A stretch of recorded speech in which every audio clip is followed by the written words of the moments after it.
A Christmas Carol. Make sure you subscribe to receive all parts.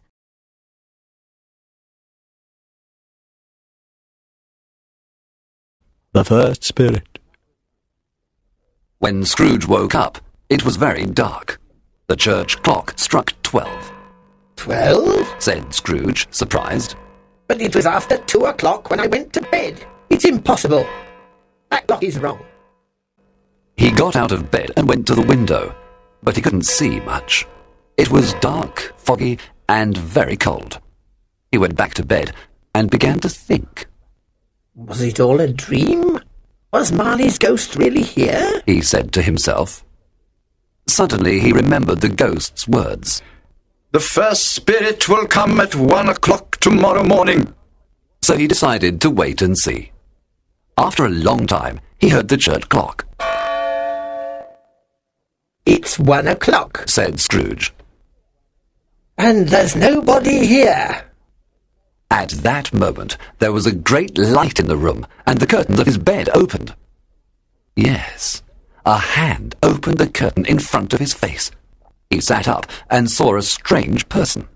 It was small, like a child, but it was also like an old man. Its long hair was white, but its face looked young.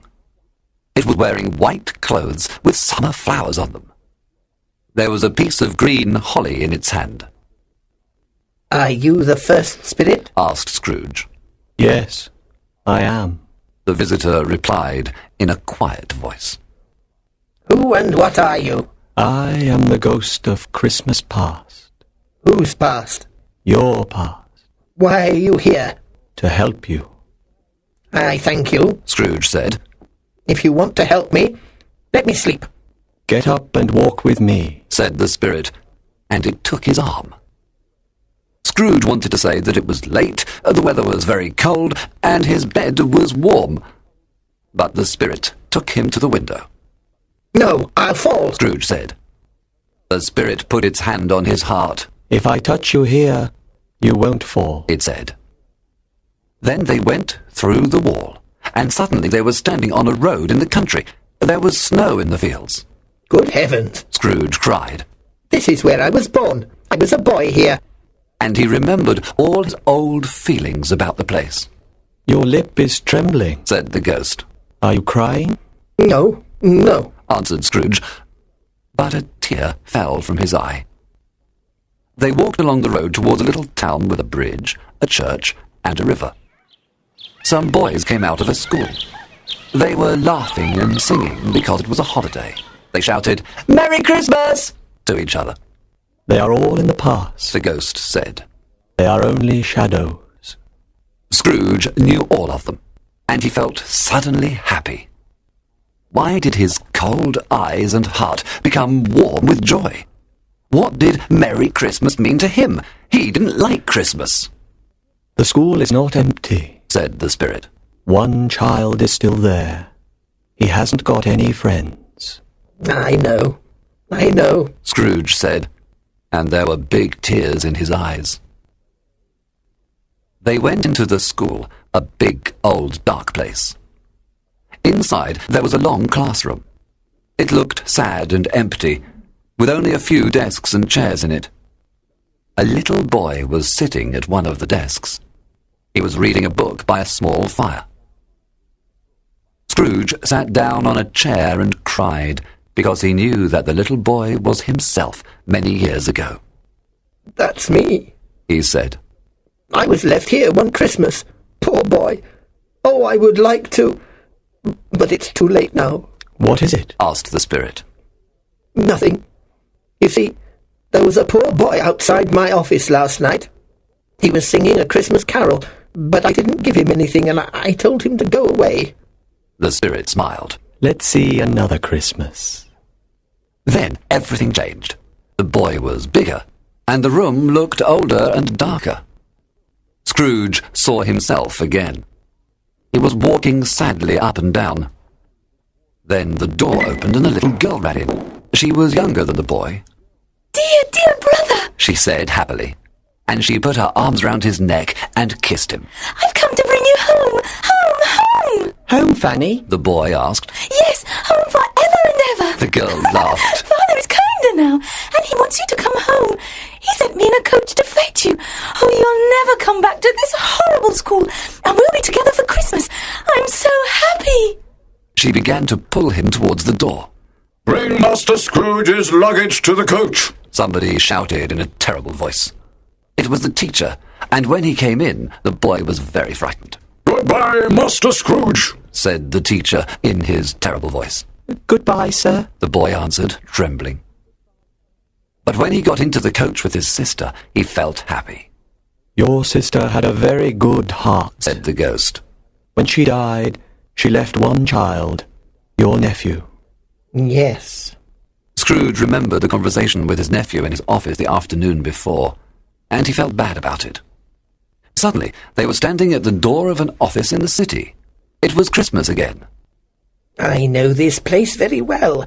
There's old Mr. Fezziwig, alive again. Oh, dear old Fezziwig. Mr. Fezziwig was a fat, happy man with a red face. He was working at a desk. Hey, Ebenezer! Dick! He shouted. Stop your work! Scrooge, now a young man, came in with his friend Dick. It's Christmas Eve, boys. We must celebrate. Said Fezziwig. Let's stop work and close the office. So they put away all the books and papers and made a big fire.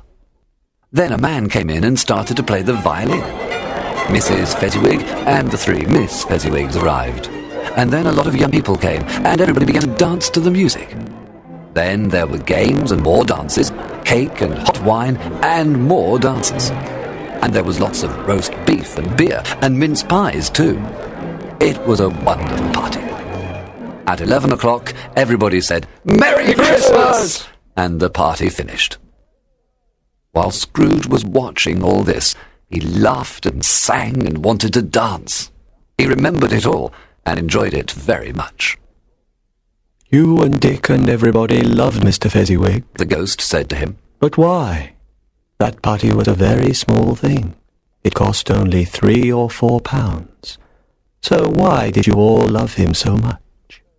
A small thing? Answered Scrooge. No. Fezziwig was our manager. So he could make us happy or unhappy. He could make our work easy or hard. He gave us a lot of happiness, and that was like a fortune in money. Then Scrooge looked sadly at the ghost. What are you thinking about? It asked. I was thinking that I would like to speak to my clerk now. Come, there isn't much time, said the ghost. We must be quick. At that moment, the scene vanished, and they were standing in the open air. Scrooge saw a man of about 40. It was himself again, and his face showed the first signs of the problems of business and the passion for money. He was sitting next to a young girl dressed in black. It was his fiancée, Belle. She was crying quietly. You love something more than me, Ebenezer. She said. What? Money. You are afraid of life. You are afraid of the world. And so you do only one thing. Make money. Then you feel more secure. Money is your passion now. No, he said angrily. My feelings for you haven't changed, Belle. But you have changed.